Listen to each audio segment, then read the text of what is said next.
नमस्कार। आज हम एक बहुत प्यारी और स्वीट कंजंक्शन की बात करने जा रहे हैं। जो लोग बिलीव करते हैं कि प्यार दोस्ती है, लव इज फ्रेंडशिप। और काफी समय से काफी लोगों का एक्चुअली ये बिलीफ होता है कि जो प्यार जो होता है वो उसका जो नींव रखी जाती है वो दोस्ती से ही रखी जाती है। और हर कोई चाहता है कि मेरी दोस्ती जो है वो प्यार में कन्वर्ट हो जाए। इन लोगों का खासकर ये बिलीव जो है कि प्यार जो है वो उसके लिए पहला कदम ही दोस्ती है, वो दूसरे लोगों से ज्यादा मानना है। दूसरे लोगों के लिए सच हो ना हो, आज की दुनिया में और आज के समय में इन लोगों के लिए अभी भी ये बात सच है। और इनके इस चीज के लिए कुछ भी करने को तैयार है। ये कंजंक्शन है वीनस और मर्करी के कंजंक्शन। ये कंजंक्शन है वीनस और मर्करी कंजंक्शन। और इनके लिए जिनके लिए प्यार और दोस्ती में ज्यादा डिफरेंस नहीं है, दोस्ती ही प्यार है और प्यार ही दोस्ती है, ये इनका बिलीफ है, तो इनका प्यार और दोस्ती मिक्सअप होते रहता है।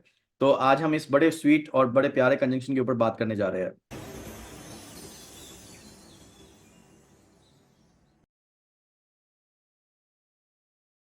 Welcome to Solan science astrology. Solan science astrology में आपका स्वागत है। आज हम एक बहुत ही प्यारी और स्वीट कंजंक्शन के ऊपर बात करने जा रहे हैं, वीनस एंड मर्करी कंजंक्शन पे, जो एक बहुत ही यंग और फ्रेश एनर्जी रखती है। तो जैसे अब तक हम लोग कंजंक्शन सीरीज बनाते आ रहे हैं, कंजंक्शन डिफरेंट कंजंक्शंस पे अब तक हमने वीडियो बनाई है। और अगर आपके चार्ट पे कॉम्बिनेशन है तो आप इस वीडियो को देख सकते हैं, और साथ ही साथ अगर इसके अलावा भी आपके चार्ट पे कोई और कॉम्बिनेशन है तो हमने वीडियो का लिंक डाल के रखा हुआ है, जहाँ पर आपको दूसरे कंजंक्शंस भी दिख जाएगी कि आप अपनी चार्ट से चेक कर सकते हैं कि वो कितने आपसे मैच करते हैं।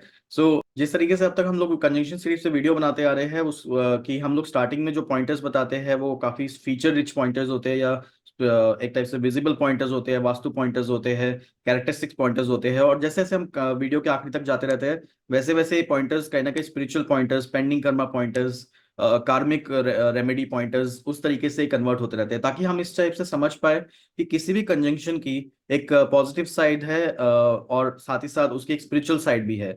इवन उसके विजिबल कैरेक्टर्स है और नॉन विजिबल कैरेक्टर्स भी है, और ये भी रीजन समझ पाए कि हमें एक कंजंक्शन मिला ही क्यों है, हम इस धरती पे क्यों आया। एक कंजंक्शन जितने भी कलर्स हो सकते हैं उसको एक छोटी सी वीडियो में समेटने की कोशिश की गई है। तो शुरुआत करते हैं शुक्र और बुध की युति की। तो यहाँ पर इन लोगों के साथ एक खास बात ये होती है कि लोग जो है ये बहुत ही जैसे मैंने पहले बताया, बहुत ही ज्यादा बिलीव करते हैं कि जो किसी भी प्यार का या रिश्ते का जो फाउंडेशन होता है वो दोस्ती होता है। इनका इस बात पे बहुत ज्यादा गहरा विश्वास है। ये लोग कभी भी कोई पर्टिकुलर रिलेशनशिप नहीं स्टार्ट कर सकते जब तक उसपे दोस्ती ना हो या अच्छे दोस्त ना बन गए हो। और धीरे धीरे वही दोस्ती प्यार में कन्वर्ट हो जाती है, वही दोस्ती प्यार लव में कन्वर्ट हो जाती है। बिकॉज इनके साथ ये ऐसा होता है, तो इनके साथ काफी बार इस टाइप से ये, क्योंकि काफी लोगों से दोस्त के साथ इनकी दोस्ती हो जाती है, तो इनको ये काफी दोस्ती जो है वो प्यार में रूप में कन्वर्ट होती हुई दिखाई देती है। इट मीन्स काफी बार ये लोग ऐसे तरीके से दोस्तों से बात करते हैं, या इस तरीके से इतने सारे दोस्त हो जाते हैं जो लोग खुद भी अपनी साइड से इनको बहुत अच्छे से लुक फॉरवर्ड करते हैं, इनसे बहुत अच्छे से इनको इनकी तरफ झुकाव होता है उनका। तो वो जो दोस्ती और प्यार के बीच में एक जो थिन लाइन है, वो कहीं ना कहीं इन ये उस चीज को समझ नहीं पाते हैं। और इवन जो इनके दोस्त लोग हैं वो भी नहीं समझ पाते, बिकॉज ये सबसे इतने अच्छे से बात करते हैं, इतने चार्मिंग पर्सनालिटी होते हैं, इतना अच्छा अपना चार्म फैला पाते हैं कि दूसरे लोगों को इंप्रेस कर देते हैं जिस तरीके से ये लोग बात करते हैं। तो इनके पास बहुत सारे दोस्त होते हैं, और ये कोई उसमें पार्शियलिटी या कसर नहीं क्रिएट करते कि मैं इस दोस्त में और उस दोस्त में ज्यादा डिफरेंशिएट करूं। एट द सेम टाइम क्या है कि ये लोग इतना अच्छे से मिक्सअप होते हैं अपने दोस्तों के साथ कि दूसरे दोस्तों को ये पता ही नहीं चलता कि ये सिर्फ मेरे साथ है या सबके साथ है। तो इनका एक फ्रेंड सर्कल जो बनता है, या जिस पर्सन के साथ भी ये बात करते हैं, वो और उसको बहुत एक स्पेशल ट्रीटमेंट देते हैं दूसरे को। अपनी लाइफ में जो प्यार की वर्दीनेस है वो बहुत ज्यादा हाई फील होती है। तो उसके जैसे क्या है कि दूसरा पर्सन को कहीं ना कहीं ये फील होता है कि प्यार हो तो ऐसा हो। क्योंकि ये बहुत अच्छे एक तरीके से ऐसे इस तरीके से कह सकते हैं कि जो इसका एक स्पिरिचुअल एंगल जो मैं भी बता रहा हूँ आपको, वो ये होता है कि लोगों को प्यार करना सिखाते हैं। ये इतनी प्यारी कॉम्बिनेशन है कि खुद तो लोगों से प्यार करते ही है, लेकिन लोगों को भी प्यार करना सिखाते हैं। They become like a teachers of love in a way. अब टीचर्स ऑफ लव के लिए तो कहीं ना कहीं देखा जाए तो बहुत सारे बच्चे होते हैं, स्टूडेंट्स होते हैं। तो जैसे क्लास में अगर 30 स्टूडेंट है तो इनके पास भी 30 दोस्त है, और हर एक को ये प्यार सिखा रहे हैं। और हर एक स्टूडेंट को लगता है कि उनके लिए टीचर जो है वो उनको ही प्यार करती है। जैसे काफी बार ये चीज कही जाती है कि जब आप स्कूल कॉलेज में हो गए, खासकर स्कूल में हो गए, और वो एक एज होती है बच्चों की जब वो मैच्योर हो रहे होते हैं, जब उनके हार्मोन्स चेंज होते हैं, तो काफी बार टीचर्स को वो पहला प्यार सॉरी, काफी बार बच्चों को वो पहला प्यार अपनी टीचर से ही हो जाता है। कहीं ना कहीं उनकी अट्रैक्शन टीचर की तरफ ही हो जाती है। आपने काफी बार देखा होगा कि लोग टीचर्स के बारे में नोटबुक में, कॉपी में, मूवीज में या वीडियोस में आपने देखा होगा कि टीचर की फेस बनाते हैं, टीचर के बारे में नाम लिखते हैं, या टीचर के ऊपर प्यार उनको हो जाता है। और वही प्यार जो टीचर के ऊपर उनको हो जाता है, वही चीज यहाँ पर ही आ जाता है। और ऐसा सिर्फ टीचर्स के साथ नहीं, ऐसा स्टूडेंट टीचर रिलेशनशिप यहाँ पर हल्का सा कहा जा सकता है, क्योंकि रिलेशनशिप विद स्टूडेंट भी ये सेम कॉम्बिनेशन को रिप्रेजेंट करती है। कि कहीं ना कहीं जो पर्सन ये कॉम्बिनेशन जो जो पर्सन के पास ये कॉम्बिनेशन है, उसके लिए तो दूसरे लोग, जो दोस्त लोग हैं, वो एक टाइप से स्टूडेंट हो गए ना। तो उनके लिए जो जितने सारे दोस्त लोग बने, वो वो लोगों से ये लोग इस टाइप से डील करते हैं कि उनको प्यार करना सिखाते हैं। और यही एक इनका एक बहुत डीपर मीनिंग है कि ये कॉम्बिनेशन किसको मिलती है। तो चाहे उन्हें बहुत अच्छे चार्मिंग करते हैं, बहुत सारे इनके दोस्त होते हैं, और खासकर इनके रिलेशनशिप मल्टीपल हो जाते हैं उसके जैसे, क्योंकि यही जो दोस्ती के बीच में और प्यार के बीच में जो थिन लाइन होती है, वो अंडरस्टैंड नहीं हो पाती। तो वो रिलेशनशिप चेंज होते रहता है। या एक रिलेशनशिप अगर दोस्ती में भी ज्यादा हो, तो जिसके साथ रिलेशनशिप है उसके अलावा भी किसी और पर्सन से जब बात कर रहे हैं, तो इतने अच्छे से बात करेंगे तो ऐसे लगेगा नहीं कि जिसके साथ रिलेशनशिप में उसमें कुछ स्पेशल हो रहा है या इसमें कुछ स्पेशल हो रहा है। तो यूनिफॉर्मिटी थोड़ा मेंटेन रखते हैं ये लोग जब दूसरे लोगों से रिलेशनशिप करते हैं, दोस्ती यारी करते हैं। But at the same time यही कॉम्बिनेशन ये भी शो करता है कि जिसकी लाइफ में भी ये लोग आते हैं, उनके लाइफ में प्यार की जरूरत होती है, उनको प्यार सीखने की जरूरत होती है। और ये लोग बहुत अच्छे होते हैं किसी को भी प्यार सिखाने के लिए, कि प्यार कैसा होता है वो इनसे सीखना चाहिए। तो ये इसका एक जो सेम पॉइंट का जो दोस्ती यारी करना, मल्टीपल रिलेशनशिप करना, चार्मिंग करना का एक एक फिजिकल पॉइंट है, उसी का ही एक मीनिंगफुल पॉइंट है कि जहाँ पर ये लोग क्या कर दूसरे लोगों के लिए क्या बेनिफिट ये क्रिएट कर रहे हैं। तो अगर कोई बंदा इनसे गिला शिकवा रख रहा है या इनके स्टाइल से बुरा मान रहा है, तो कहीं ना कहीं समझ लीजिए कि यही लोग हैं जिन्होंने आपको प्यार करना सिखाया है। तो don't means like don't see them as your age a wrong person. So next चीज इनके साथ ये होती है कि इनकी जो आवाज है वो बहुत सुरीली होती है। बिकॉज अगर एक अच्छा इंप्रेशन सेट करना हो तो आवाज तो अच्छी होनी चाहिए। तो इनकी आवाज बहुत सुरीली होती है, बहुत ज्यादा अपना बात बहुत स्मूथली बता पाते हैं, और एक प्लेजेंट फीलिंग देती है दूसरे लोगों को। अपने शब्दों का भी बहुत खूबसूरती से इस्तेमाल कर पाते हैं। तो जब भी किसी गाने में लिरिक्स भरने हो या किसी भी पर्टिकुलर सेगमेंट, किसी चीज को अच्छे से बोलना हो, तो ये उसमें बहुत अच्छे होते हैं, क्योंकि इनको शब्दों का सही इस्तेमाल करना बहुत अच्छा आता है। और शब्दों को जैसे एक माला में जैसे फूल पिरोते हैं, वैसे ही एक माला में ये शब्द पिरोते हैं। कि शब्दों को इस तरीके से फूल माला बना लेते हैं कि आपको जैसे फूल माला बना के आपको पहना दी गई, कि आप उस फूल माला से निकल नहीं सकते, कि वो एक बंधन भी है, पर ऐसे ऐसे शब्दों का बंधन है जिससे आप नहीं निकल सकते। तो ये बहुत ज्यादा दूसरे पर्सन को अपने प्यार में डाल पाते हैं, और अपने शब्दों का बहुत अच्छा फीलिंग क्रिएट कर पाते हैं दूसरे पर्सन के लिए, जिसके जैसे उसको ऐसा लगता है कि मेरे ऊपर एक फूलों की माला पहनाई गई है, एक तरीके से उस टाइप से आप इसको समझ सकते हैं। तो उसका इंप्रेशन एक नेक्स्ट लेवल पे चले जाता है, जिसके वजह से हर कोई पर्सन जो ट्रीट फील करता है, एक स्पेशल ट्रीटमेंट फील करता है इन लोगों से। और ये स्पेशल ट्रीट करा भी पाते हैं, बिकॉज ये बहुत अच्छा दूसरे लोगों को डिफरेंट वर्ड से बोल पाते हैं। जैसे कि इनके साथ एक खास बात होती है, नेक्स्ट पॉइंट जो इसमें आता है, वो ये खास बात होती है कि ये लोग ना दूसरे लोगों को बहुत अलग अलग जो जितने भी शब्दों में खूबसूरत वर्ड्स होते हैं, उन शब्दों से लोगों को बुलाना पसंद करते हैं। जैसे कि क्या हो गया, जैसे सोना हो गया, बाबू हो गया, बेबी हो गया, गुड्डू हो गया। उस टाइप से ये लोगों को अपने जो इनके क्लोज लोग होते हैं, जिनके साथ इनका रिलेशनशिप होता है, उनको ये इस नाम से बुलाना पसंद करते हैं। और अगर रिलेशनशिप नहीं भी है किसी पर्सन के साथ, दोस्त है, तब भी धीरे धीरे क्या होता है, दोस्ती यारी में ना खुद ही ऐसी सिचुएशन क्रिएट कर लेते हैं, ऐसे सिचुएशन में पहुंच जाते हैं जहां पर ये लोगों के पेट नेम्स बना लेते हैं और पेट नेम से बुलाते हैं। अगर उनको किसी का पेट नेम पता भी चल गया, तब भी वो पेट नेम से कॉल करते हैं तो उस पर्सन को। और वो इनको एक बहुत अच्छी फीलिंग देता है कि दैट, और दूसरे लोगों को ये फीलिंग देता है दैट दे आर क्लोज। एक चीज उनके साथ और होती है कि अगर इनका खुद का पेट नेम ना हो ना, तो अपने पेरेंट्स से ये इस बात के गिला शिकवा भी रखते हैं कि मेरा पेट नेम क्यों नहीं रखा। जैसे काफी बार लोग पेट नेम में अपने लास्ट में पेट नेम के आखिर में यू लगा के पेट नेम बनाते हैं। तो वैसे ही इनको रहता है कि मतलब मेरा भी पेट नेम होना चाहिए, दूसरे लोगों का पेट नेम होना चाहिए। So they want to have that particular thing, जहाँ पर एक दूसरे को डिफरेंट क्यूट नेम से मतलब एक स्वीट नेम से बुलाया जा सके। एट द सेम टाइम नाम के अलग अलग स्टाइल से बुलाया जाए। यहाँ पर नाम का अलग अलग स्टाइल बहुत ज्यादा मैटर कर जाता है, कि एक ही नाम से बुलाना ना इनको बोरिंग लगता है, इसलिए इनको बार बार जरूरी हो जाता है कि लोगों को डिफरेंट नाम तरीके से बुलाया जाए, और उस तरीके से उनको भी एक स्पेशल फील आए और अपने को भी स्पेशल फील आए कि that this guy is so cute and so sweet. तो ये लोग ना उसके जैसे क्या, एक चीज इनके साथ ऑल्टरनेटिवली एक चीज इनके साथ ये हो जाती है कि ये लोग ना दूसरे पर्सन के साथ आर्गुमेंट नहीं कर पाते। जैसे कोई भी आर्गुमेंट या डिस्कशन हो रहा हो, या कुछ डिसअपॉइंटमेंट्स हो रही हो, डिसअपॉइंटमेंट हो गया, या फिर डिसएग्रीमेंट हो गया, तो ये उस पर बहुत ज्यादा डिस्कस नहीं कर पाते, because they are sweet talkers. तो स्वीट टॉकर्स एक बैड टॉकर में नहीं कन्वर्ट हो पाते, तो ये वो जगह पर मैनेज करने में इनको थोड़ी प्रॉब्लम होती है। और उसी की वजह से इनके साथ एक जरूरी हो जाता है, कोई भी पर्सन अगर इनसे बात कर रहा है तो इसी तरीके से ऐसे बात करे, जो इनका एक अगला पॉइंट आता है कि जैसे इनके ऊपर प्यार बरसा रहा है। तो क्योंकि इनको लोगों के ऊपर प्यार बरसाना पसंद है, ये दूसरे लोगों को बहुत अच्छे से ट्रीट कर पाते हैं, तो और ये आर्गुमेंट नहीं कर पाते, या इल इल ट्रीटमेंट नहीं झेल पाते हैं, या फिर कहीं ना कहीं पर्सन जो आर्गुमेंट कर रहा हो, डिसएग्रीमेंट कर रहा हो, इनको वो शब्द सही नहीं लग रहे होते, बिकॉज आर्गुमेंट में काफी बार लोग सही तरीके से बात नहीं करते। तो इनको जब भी कोई पर्सन आर्गुमेंट या डिसएग्रीमेंट पे भी बात करे, तो वो अच्छे से बात करना बहुत जरूरी हो जाता है, बिकॉज इनके लिए हर समय हर तरीके से पैम्परिंग होना या पैम्पर इनको मिलना बहुत ज्यादा जरूरी हो जाता है। They want pampering all the time, they need pampering. अगर आप इनको पैम्पर नहीं कर रहे, then they actually demand pampering. अगर इनको आप और at the same time compliment भी डिमांड करते हैं ये, अगर आप इनको कॉम्प्लीमेंट नहीं दे रहे, क्योंकि ये अच्छे होते हैं दूसरे लोगों को पैम्पर करने में, दूसरे लोग को कॉम्प्लीमेंट देने में। तो अगर इनको उस जगह ड्रेनेज आ जाए कि इनको बहुत समय से पैम्परिंग और कॉम्प्लीमेंट नहीं मिल रहा, तो ये लोग खुद ही अपने साइड से, अगर रिश्ता इंपॉर्टेंट है तो डिमांड करेंगे कि मुझे पैम्पर करो, मुझे कॉम्प्लीमेंट दो, इट्स बिन लॉन्ग कि मुझे कॉम्प्लीमेंट नहीं दिया। एट द सेम टाइम कोई भी स्पेशल इवेंट होगा ना, जैसे कोई फॉर एग्जांपल वैलेंटाइंस डे हो गया, तब भी इनके साथ ये सिचुएशन हो जाती है कि मतलब एक गिफ्ट मिलना चाहिए, because it's a special occasion, that is how you are making treating me special. तो मुझे स्पेशल ट्रीट करो, मुझे पैम्पर करो, मुझे एक तरीके से उस तरीके से कॉम्प्लीमेंट करो।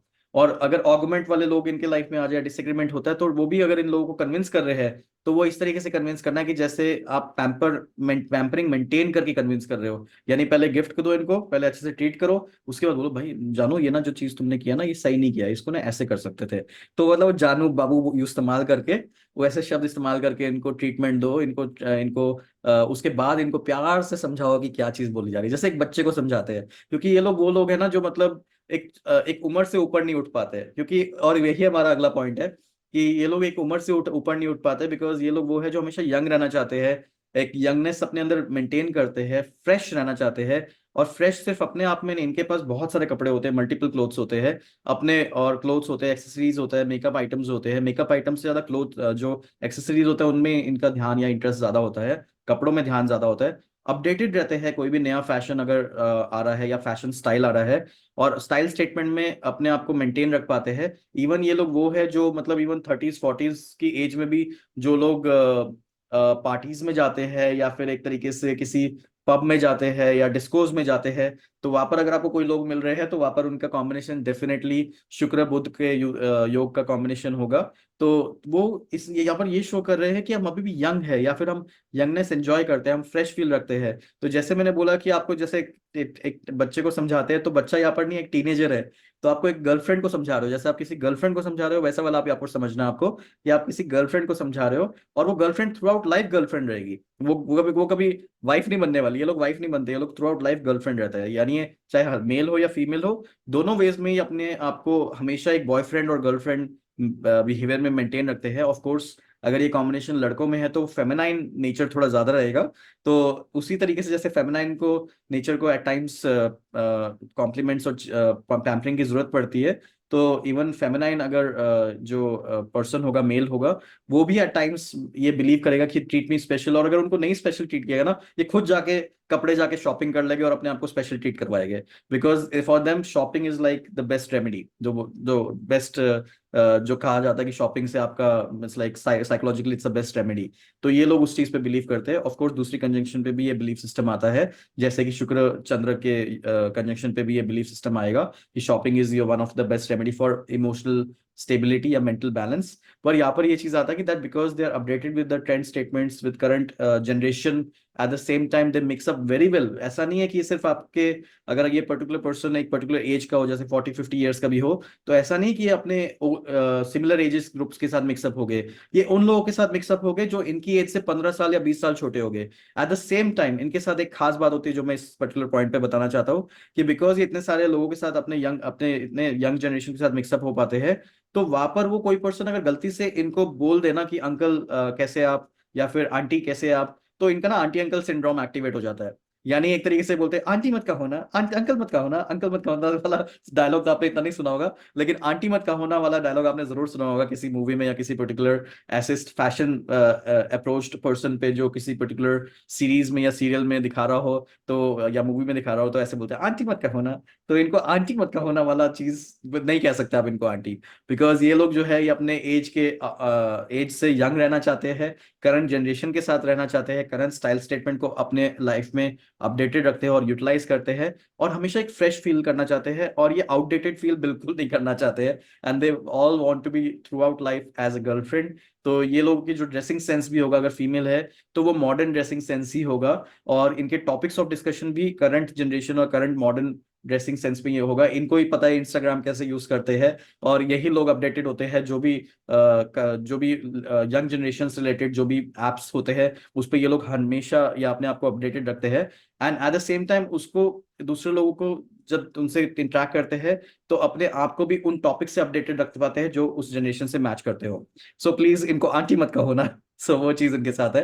अगली चीज इनके साथ ये चीज हो जाती है, बिकॉज इतना ज्यादा अपने आप को कलरफुल मेंटेन रखना चाहते हैं, इतना ड्रेसिंग्स के साथ मेंटेन रखना चाहते हैं, साथ ही साथ इनके साथ ये है कि अपने जो आपने देखा होगा काफी बार, जैसे ओल्ड लोग, जैसे जनरेशन काफी एज हो जाती है किसी पर्सन की, मोर देन 50 ईयर्स हो जाते हैं, सीनियर सिटीजन हो जाते हैं, तो वो लोग क्या है कि वो लोग काफी फेस्टिवल्स में इन्वॉल्व नहीं होते या नहीं होना चाहते, अपने आप को साइड लाइन कर देंगे या फिर मतलब एक्टिवली उसमें पार्ट नहीं लेंगे। तो इनके लिए ये चीज हो जाती है कि जो फेस्टिवल ये जिसमें इन्वॉल्व होना चाहते हैं इन्वॉल्व होते हैं, और बहुत इनको पसंद है वो फेस्टिवल है होली का फेस्टिवल, जहाँ पर रंगों से खेला जाता है, और जिस जहाँ पर एक दूसरे को रंग लगाया जाता है, हर कोई एक दूसरे से मिलता है, जहाँ पर नए रिश्ते मतलब नए लोगों से मिलने का एक मौका मिलता है, बिकॉज जिन लोगों से जिन दोस्तों यारों से आप नहीं मिले, तो हर कोई आपको रंग लगा सकता है वहां पर, आपको हर कोई अच्छे से कलर क्रिएट कर सकता है, आप भी दूसरों को रंग लगा सकते हो। So it means it allows them to meet new and fresh people, जो मैं बार वर्ड यूज कर रहा हूँ कि फ्रेश और करंट क्राउड से मिलना इनके लिए बहुत जरूरी होता है, एंड हैपनिंग क्राउड इनके लिए बहुत इंपॉर्टेंट होता है, तो वहां पर इनको हैपनिंग लोग मिलते हैं, नए लोग मिलते हैं, और इसलिए इनको होली का रंग बहुत पसंद है, इनको कलर्स भी बहुत ज्यादा पसंद है। ये वो एनर्जी है जो कहीं ना कहीं मर्क्यूरी वीनस कंजंक्शन वाले लोग रखते हैं, and they relish this energy like anything. और ये फेस्टिवल इनका one of the favourite festival होता है, जहाँ पर दोस्ती और यारी एक साथ मिक्सअप हो जाती है। सो इवन जो भी मूवीज होगी दोस्ती यारी वो इनको पसंद होती है, और दोस्ती यारी के जो कलर्स होते हैं या जो इस फेस्टिवल के जो रंग होते हैं वो इनको एक पर्टिकुलर खास स्पिरिचुअल डायरेक्शन पे भी लेके जाते हैं या इंक्लिनेशन पे लेके जाते हैं। जैसे मैंने बताया कि हम हर एक वीडियो के आखिरी में जो स्टार्टिंग में फीचर पॉइंट से लेके एक स्पिरिचुअल एंगल तक उस वीडियो को लेके जा रहे हैं। तो एक स्पिरिचुअल एंगल इस पर्टिकुलर वीडियो का है कि ये मनी मेकिंग कॉम्बिनेशन है, एक बहुत अच्छी सुंदर कॉम्बिनेशन है जिसमें पैसा बनने की क्षमता रखता है ये कॉम्बिनेशन, क्योंकि दोनों ही ग्रह जो शुक्र और बुध है वो पैसे को रिप्रेजेंट करते हैं, और उसके पैरामीटर्स अलग अलग हो जाते हैं, बट अल्टीमेटली ये पैसे को अच्छा रिप्रेजेंट करते हैं। तो ये ना लक्ष्मी नारायण योग बनता है आपके चार्ट पे। ऑफ कोर्स ये लक्ष्मी नारायण योग एक दो फॉर्म में काम करता है, जो हम कंजंक्शन कोर्स में डिस्कस करेंगे कैसे काम करता है, और कैसे इनके लाइफ में डिफरेंट टाइप के टर्मोइल्स आते हैं, प्रॉब्लम्स आते हैं। क्योंकि इनके खास एक चीज ये हो जाती है कि इनके लाइफ में ये योग एक प्यार का टेस्ट लेके भी आते हैं। तो इनके प्यार का एक टेस्ट, रिलेशनशिप का एक टेस्ट होता है, जिनको ये क्रॉस करते हैं तब इनके लाइफ में पैसा बढ़ता है, तब इनके लाइफ में स्टेबिलिटी आती है, तब इनके लाइफ में रिश्ते सेट हो पाते हैं। और अगर वो चीज ना हो तो इनकी लाइफ में रिश्ते हमेशा मूवेबल ही रहते हैं। जैसे हमने बताया कि ये मल्टीपल रिलेशनशिप का कॉम्बिनेशन बन जाता है। तो मल्टीपल रिलेशनशिप, आप कब तक मल्टीपल रिलेशनशिप करते रहेंगे? तो रिलेशनशिप सेट करने के लिए प्यार का एक टेस्ट भी इनको क्रॉस करना पड़ता है। तो जब तक ये प्यार का टेस्ट क्रॉस नहीं करते तब तक ये गर्लफ्रेंड बॉयफ्रेंड रिलेशन समझ लीजिए, या फिर कहीं ना कहीं मैं उसको एक गलत एंगल में नहीं लेके जाना चाहूंगा। पर बात यहाँ पर ये आती है कि यहाँ पर जो इंक्लिनेशन इनका खास बन जाता है, जो होली के फेस्टिवल से अगर आप याद करेंगे कोई पर्टिकुलर स्पिरिचुअल इमेजरी आपके दिमाग में अगर कोई आती है, तो जो इमेज इनके दिमाग में जो फेस्टिवल से खास जो इनके साथ एक रिश्ता बन जाता है, जो एक रिलीजियस पॉइंट ऑफ व्यू बन जाता है, वो है कृष्ण का। तो अगर आप लॉर्ड कृष्णा को जानते हैं तो उनकी लाइफ में जो वृंदावन की होली है, मथुरा की जो होली है, वो बड़ी खास मानी जाती है, और वहां पर इवन खेली भी बड़ी खास तरीके से जाती है, बिकॉज कृष्ण के जिंदगी में होली का जो फेस्टिवल है वो बहुत अहम रहा है। और खासकर जिस तरीके से उन्होंने राधे के साथ वो होली का फेस्टिवल खेला है, वो फेस्टिवल एक प्यार को दर्शाता है और एक अलग फीलिंग को दर्शाता है, और दोनों के बीच में जो रंगों से एक दूसरे के लाइफ में कलर्स भरने का जो तरीका है उस चीज को दर्शाता है। तो इनका इंक्लिनेशन कहीं ना कहीं कृष्णा की तरफ रहता है और एक राधे कृष्णा की तरफ रहता है। जैसे खासकर एक इसको कहा जा सकता है कि अगर एक फॉर्म इसका समझा जाए तो जो राधे कृष्णा का जो एपिसोड या सीरियल शुरू हुआ था आई थिंक हॉटस्टार में या स्टार टीवी में, तो वो काफी ज्यादा कलरफुल तरीके से उन्होंने वो पर्टिकुलर सीरियल को पोर्ट्रे करने का कोशिश किया। और काफी जो लोगों के पास जो लोग भी वो पर्टिकुलर सीरियल देखते हैं या देखते थे, उनके चार्ट पे या तो दशा या कॉम्बिनेशन ये वाली दिखती है, चाहे वो D1 में हो, डिविजनल चार्ट 1 में हो, या फिर वो डिविजनल चार्ट 9 में हो। मतलब उनके डीपर चार्ट्स पे ये कहीं ना कहीं कॉम्बिनेशन शो कर जाती है। उसके जैसे ये चीज उनके लाइफ में ट्रिगर होती है, और कैसे उसके जैसे ये पर्टिकुलर एपिसोड और सीरियल की तरफ उनका झुकाव होता है। साथ ही साथ क्या है कि अगर इस तरीके से साइड प्लेसमेंट और हाउस प्लेसमेंट की तरह वजह से ये कॉम्बिनेशन इस तरीके से भी ले जाता है कि अगर सीरियल की तरफ झुकाव नहीं रहता तो भागवत पुराण की तरफ झुकाव हो जाता है। कैसे भी करके जो ये लव रिलेशन की जो कहानी है, जो खासकर राधे कृष्णा की है, भागवत पुराण की है, वो इनकी लाइफ में किसी ना किसी फेस में आती है। और खासकर इनकी लाइफ में जिस तरीके से जितना ज्यादा इनकी लाइफ में इनके फेस में आती है, उतना ही दूसरे जो इनकी लाइफ में जिनकी लाइफ में ये सिचुएशन आती है उनके फेस में आती है। मतलब मैं ये कहना की कोशिश कर रहा हूँ कि ये लोग अगर आपकी लाइफ में आ रहे हैं ना, तो इसका मतलब आपकी लाइफ में कहीं ना कहीं भागवत पुराण और राधे कृष्णा लाइफ में आ रहे हैं, यानी वो पर्टिकुलर एनर्जी आपकी लाइफ में आ रही है। इट मीन्स कि आपकी लाइफ में वो सिचुएशन बन रही है कि you need love and you need the learning of love and fresh love, तभी ये लोग आपके लाइफ में आ रहे हैं। ऑफ कोर्स इसके बारे में हम लोग कंजंक्शन कोर्स पे डिस्कस करेंगे, और खासकर ये जो कंजंक्शन कोर्स है, कंजंक्शन कोर्स का वेब है। तो हम लोग सैटर्न मर्करी के ऊपर एक वीडियो बनाने वाले हैं, जिसपे हम लोग एक मास्टर वीडियो बना के आपको ये बताने वाले हैं कि कैसे कंजंक्शन से वेब बनता है। और वो वेब मतलब माया जाल समझ लीजिए, कि माया का जो रोटेशन है, माया का जो जाल है, या माया का जो चक्र है, उस चक्र को कैसे समझना है, एक कंजंक्शन क्यों दूसरे पर्सन के चार्ट में क्या कंजंक्शन होगी ताकि ये लोग आपके चार्ट में कंजंक्शन की तरह आए। इससे जो लोग एस्ट्रोलॉजर्स हैं उनके लिए ये फायदेमंद बताने का हो सकता है कि आप ये तक प्रेडिक्ट कर पाएंगे कि क्योंकि आपकी लाइफ में कंजंक्शन है, तो दूसरा पर्सन जो आपकी लाइफ में आएगा उसका बर्थ चार्ट में क्या क्या कंजंक्शन होगा, एट द सेम टाइम उसके कैरेक्टरिस्टिक्स क्या होंगे। तो ये दोनों टू वे कॉम्बिनेशन में काम करता है, और इस कंजंक्शन के क्या नेगेटिव्स और पॉजिटिव्स, ये लोग क्या गलती करते हैं, वो हम डिस्कस करेंगे। खासकर इनके साथ जो टेस्ट ऑफ रिलेशनशिप आता है, जिसके वजह से इनका रिलेशनशिप स्टेबल हो पाता है, तो वो चीज हम डिस्कस कर पाएंगे उस पर्टिकुलर चीज पे, क्योंकि वो बहुत गहरी और बड़ी डिस्कशन हो जाती है। क्योंकि इनके साथ एक चीज ये हो जाती है कि ये लोग चाहते हैं कि इनका जब शादी हो ना, इनकी दोस्ती लव, एक तो पहली बात इनका लव मैरिज ही है, उसमें कोई डाउट नहीं है। पर एट द सेम टाइम इनकी जब शादी हो किसी पर्सन से, तो वो दोस्ती यारी ही शादी में कन्वर्ट हो, और शादी के बाद भी ये लोग पार्टनर्स रह पाए, ये शादी के बाद भी ये एज अ फ्रेंड रह पाए। मतलब ये लोग चाहते हैं कि दूसरे को हस्बैंड या वाइफ की तरह, या शादी के जो नॉर्म्स के आउटडेटेड मेथडोलॉजीज की तरफ ना, इनकी जो प्यार की जो फ्रेशनेस है, खूबसूरती है, एक प्यार का जो इनका जो एक लाइवलीनेस है, वो सप्रेस ना हो जाए, इनको उस बात का डर रहता है। इसलिए इनके साथ एक चक्कर ये भी हो जाता है, काफी बार इनको ये नहीं पता चलता है कि who is the right person in the life for making a relationship in terms of marriage, कि मैरिज के साथ किसी पर्सन के साथ कन्वर्ट होना है, तो ऐसा कौन सा पर्सन होगा जिसके साथ कन्वर्ट हो गया। बिकॉज जैसे ही शादी का टाइम पास आता है, इनको थोड़ा सा सफोकेशन महसूस हो जाता है, अगर वो पर्सन जो है इनकी फ्रेशनेस को मेंटेन नहीं कर रहा है। और खासकर ये चीज इनके साथ ये हो जाती है कि जर्नली इनके साथ ये सिचुएशन हो जाती है कि जब भी ये शादी में इन्वॉल्व होते हैं, अगर हो भी जाते हैं किसी पर्सन के साथ शादी में इन्वॉल्व, तब भी ये अपने जो एक्स का प्यार होता है, या फिर जो कोई भी पर्सन के साथ दोस्ती का, इवन जो उस शादी से बाहर जो दोस्ती इनकी चल रही है किसी दूसरे जेंडर से, तो उसको कुछ हद तक मेंटेन रखते हैं, क्योंकि और इनके हस्बैंड भी इनको कुछ काफी देर तक सपोर्ट करते हैं। तो ये चाहते हैं कि इनको वो सपोर्ट मिलती रहे, जहां पर ये अपनी liveliness in terms of current generation वाला, या दोस्ती यारी प्यार शादी के अंदर भी और शादी के बाहर भी मेंटेन कर पाए। तो इनके साथ ये बहुत जरूरी हो जाता है कि इनको फ्रीडम ऑफ स्पीच बोल सके, या फ्रीडम ऑफ लव हो सके, बोल सके, वो इनको मिलता रहे, खासकर शादी के बाद भी, या फिर एट द सेम टाइम जिस पर्सन से इनका रिलेशनशिप हो, वो पर्सन इस टाइप का हो कि वो फ्रीडम उनकी जो रिलेशनशिप की है वो बरकरार रखे, और उनकी दोस्ती को बरकरार रखने में मदद करे, उनकी दोस्ती को सप्रेस ना करे, कंडेम ना करे, और उसके जैसे जो है ये शादी आगे उस पर्सन के साथ कंटिन्यू कर पाएंगे। वरना इनके साथ एक चक्कर वही हो जाता है कि कहीं ना कहीं इनको नॉर्मली इनके साथ ये चक्कर रहता है, it doesn't matter which the person is, जिस पर्सन के साथ भी होते हैं, जिस पर्सन के साथ भी रिलेशनशिप में होते हैं, वहां पर कोई पर्सन अगर सीरियसली भी इनकी लाइफ में आता ना, तो इनको पता नहीं चलता कि which person I should go for.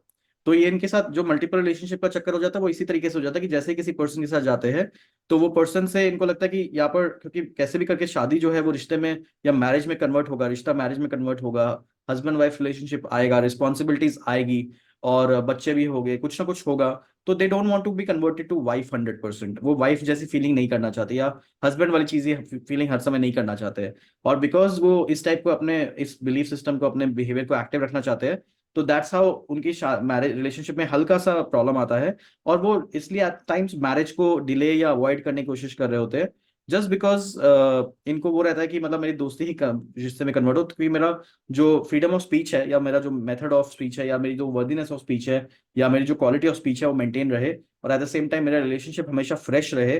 तो वो चीज इनको हमेशा रहती है, इसलिए ये लोग उस किसी भी टाइप के बाउंडेशन में नहीं जाना चाहते।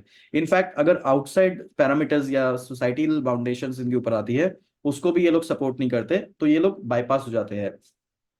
यही कॉम्बिनेशन जो है ये शो करती है कि आप इनके लाइफ में एक ऐसा टेस्ट होता है जिससे इनका शादी एक बहुत ही हाई लेवल तक जाती है। मतलब यही लोग वो ताकत रखते हैं जो ऐसा बिहेवियर, जैसे मैंने बताया, वो रख तो पा रहे हैं, लेकिन एट द सेम टाइम यही लोग वो ताकत रखते हैं जो एक तरीके से किसी की लाइफ में लेडीज लक, या फिर किसी की लाइफ में भरपूर पैसा लाने की ताकत रखते हैं, और अपनी लाइफ में भी जब वो लक्ष्मी नारायण योग एक्टिवेट करते हैं।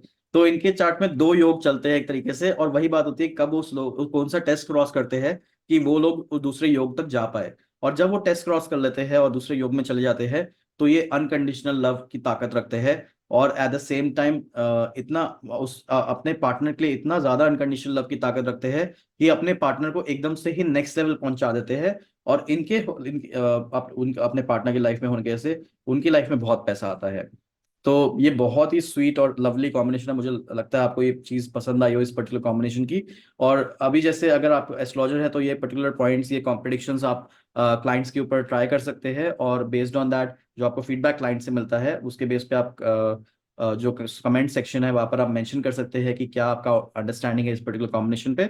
साथ ही साथ अगर आप ये कॉम्बिनेशन आपके चार्ट पे है, तो आप अपना फीडबैक मेंशन कर सकते हैं कमेंट सेक्शन में कि ये वीडियो में कितने पॉइंटर्स आपको सही लगे, और आपकी लाइफ में इस टाइप की पॉइंट्स का क्या अहमियत है, और इस टाइप का क्या इंटरप्रिटेशन है, कि ताकि हम अपनी प्रिडिक्शंस को और ज्यादा रिफाइन कर सके और एक्यूरेसी की तरफ लेके जा सके।